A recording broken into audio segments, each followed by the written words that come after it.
Сәлем баршаңызға, құрметті оқырмандар, қалайсыздар? Бүгін сіздермен осындай ерекше дәмді сметанный соуспен котлетиктер пісіретін боламыз. Кешкі асқа өте тойымды, және де қасында бізде осындай күрішпен гарнир істейміз. Менімен бірге дайындап көріңіздер. Алдымен котлетиктерімізді дайындап аламыз. 300 грамм фаршымызға пиязымызды саламыз. Бір штук пиязымызды осындай ұсақтау етіп турап аласыздар. Және де бір штук жұмыртқамызды шағамыз ішіне. 2 ас қасық толтырып, панировочный сухарик саламыз. Енді дәмдеріңізге қарай тұз, қызыл бұрыш, қара бұрыш салыңыздар, және де жарты чайный ложка қызыл паприка, кориандр салсаңыздар болады. Дәмі өте күшті болып шығады.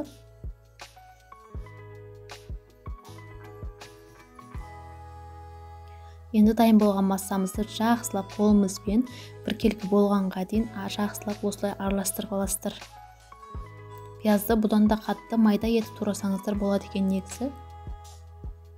Жақсылап араластырып аламыз. Енді котлеттердің формасын беріп шығамыз. Осылай топ-домалақ етіп, тефтериден сәл кішкене үлкендеу болады бізде. Осылай қолымызбен бірнеше бөліктерге бөліп, осындай тефтери деппін ғой, котлеттерге дайындап аламыз топ-домалақ етіп.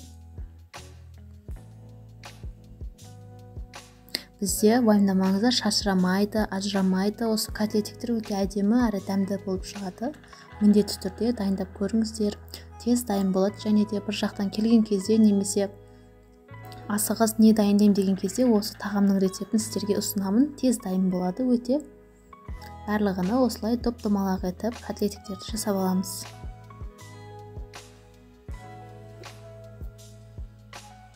Енді табамызды алдын ала газге қойып, қыздырып аламыз. Ішіне майымызды құйып жақсылап қыздырып аламыз да, осы дайындап алған котлетиктерді тәрелкеге ұн салып алып, алдын ала жақсылап барлық жерін бірдей етіп ұнға батырып домалатып аламыз да, қуырып аламыз майға салып. Екі жағын, жан жағын, бәр жағын қып-қызыл етіп қуырып аласыздар.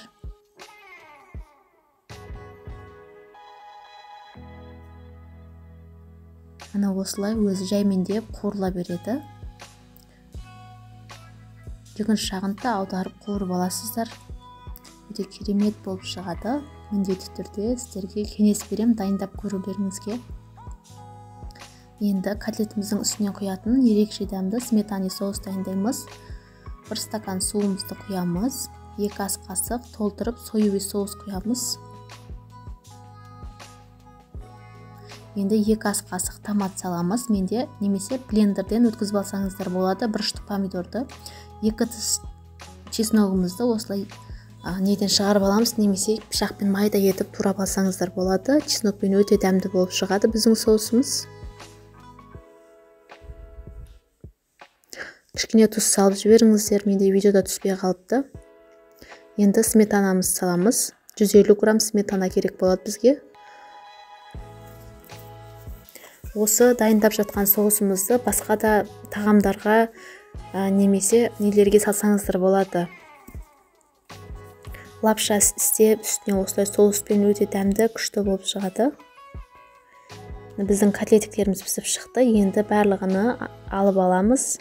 Ішіндегі майыны төгіп тастап, қайтадан құрғақ табамызға котлетиктерімізді салып, жаңағы дайындап алған соусымызды құйып, 20 минутқа астын жай етіп бұқтырып қоямыз.